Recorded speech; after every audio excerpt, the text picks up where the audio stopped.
जिले इंतजामिया चिन्योट की जानिब से जश्न बहारान चिन्योट फेस्टिवल में अच्छी नस्ल के जानवरों और ज्यादा दूध देने वाली गाय और भैंसों के मुकाबले कराए गए, जिसमें जिले इंतजामिया की तरफ से चौधरी मुनीर गुज्जर को ज्यादा दूध देने वाली भैंस का पहला इनाम 15,000 बमा ट्रॉफी दिया गया।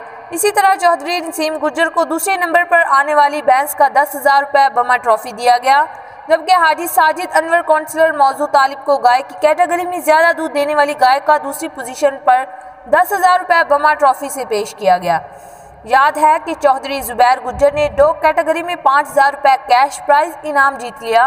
रिपोर्ट कर रहे हैं कैमरामैन गुलाम अब्बास के साथ मलिक जाफर अली।